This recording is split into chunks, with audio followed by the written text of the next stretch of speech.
Hello, I'm Mrs. Lytle and I'm going to be reading you the second section of Roald Dahl's Billy and the Minpins. So I hope you enjoy it. Woomph, woomph. Little Billy was running with the speed of an arrow, but each time he glanced back over his shoulder, the puffs of orange-red smoky breath got closer.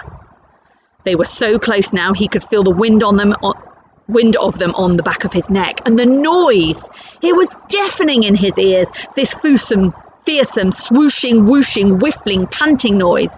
Whoomp, whoomp, it went. Whoomp, whoomp, whoomp, whoomp, whoomp, whoomp.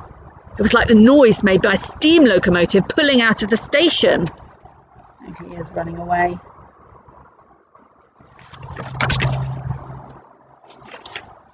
Then suddenly he heard another noise that was somehow more fearsome still.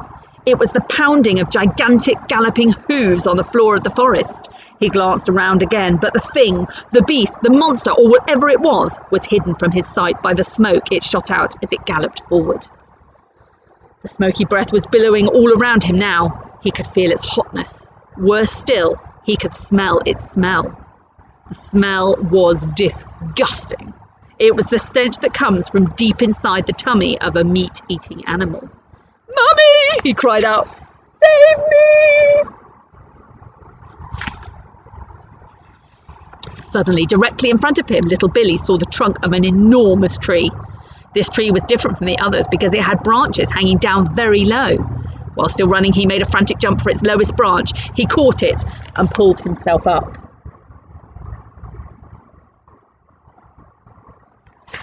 Then he grabbed the next branch above his head and pulled himself up again. Then again and again, climbing higher and higher to get away from the terrible, snorting, smoke-blowing, smelly-breathed beast down below. He stopped climbing only when he was too exhausted to climb any longer. He looked up, but even now he couldn't see the top of the tree. It seemed to go on forever. He looked down. He couldn't see the ground either. He was in a world of green leaves and thick, smooth branches with no earth or sky in sight. The snorting, smelly, smoke-blowing beast was miles away down below somewhere. He couldn't even hear it anymore. Little Billy found a comfortable place where two big branches came together, and he sat down to rest. For the moment, at any rate, he was safe.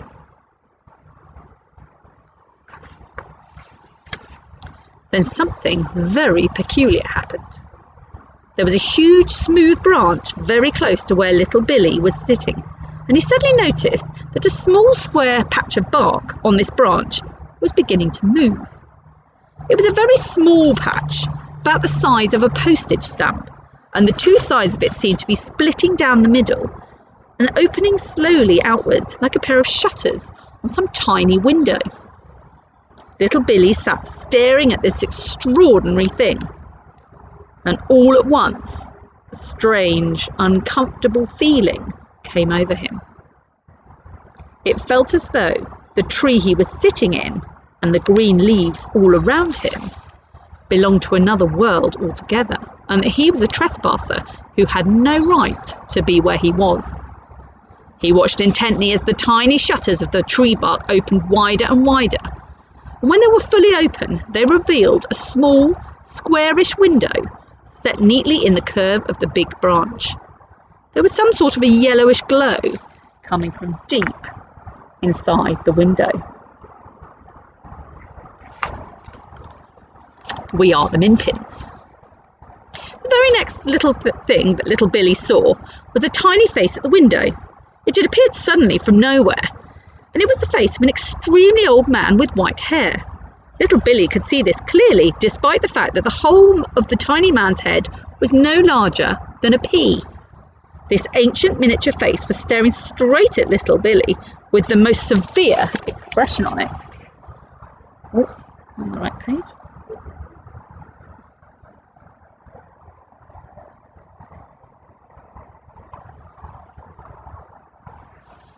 The skin on the face was deeply wrinkled all over, but the eyes were as bright as two stars.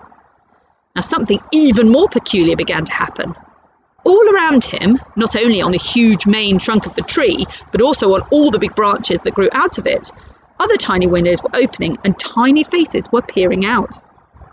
Some of these faces belonged to men and others were clearly women. Here and there the head of a child was seen peering over a windowsill. The heads of these children were no larger than the ends of a head of matchsticks. In the end, there must have been more than 20 small windows all around where little Billy was sitting, and from each window these amazing little faces were peering out. No sound came from any of the watchers.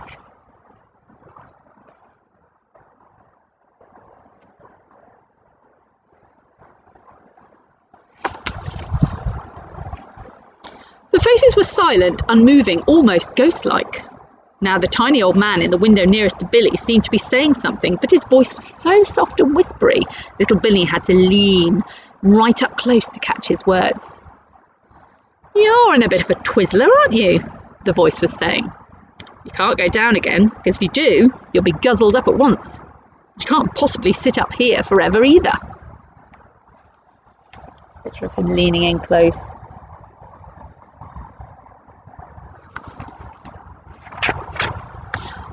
I know, little Billy gasped.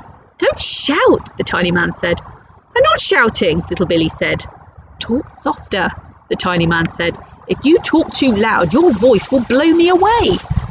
But who are you?" little Billy asked, taking care to speak very softly this time. "We are the Minpins," the tiny man said, "and we own this wood. I shall come closer, and then you will hear me better." The old Minpin climbed out of his window and walked straight down the big, steeply sloping branch, then up another branch until he found a place only a few inches from little Billy's face. It was amazing to see him walking up and down these almost vertical branches without the slightest trouble. It was like seeing someone walking up and down a wall. "How on earth do you do that?" little Billy asked.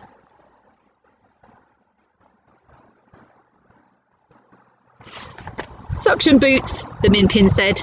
"We all wear them. You can't live in trees without suction boots." On his feet he was wearing tiny green boots, rather like miniature wellies. His clothes were curiously old-fashioned, mostly brown and black, the sort of thing people wore 200 or 300 years ago. Suddenly, all the other Minpins, men, women and children, were climbing out of their windows and making their way towards little Billy. Their suction boots seemed to allow them to walk up and down the steepest branches with the greatest ease, and some were even walking upside down underneath the branches.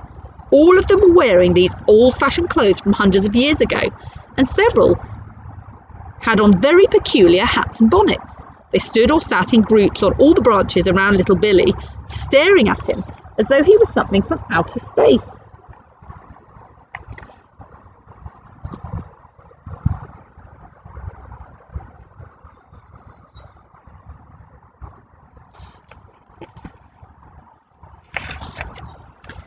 "But do you all actually live inside this tree?" little Billy asked. The old Minpin said, "All the trees in this forest are hollow. Not just this one, but all of them. And inside them thousands and thousands of Minpins are living. These great trees are filled with rooms and staircases, not just in the big main trunk, but in most of the other branches as well. This is a Minpin forest. It's not the only one in England."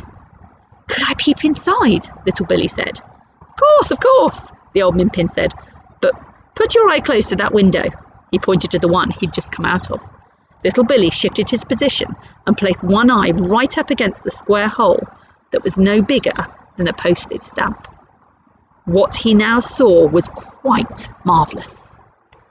And that's where I'm going to leave it for today. Thank you for listening.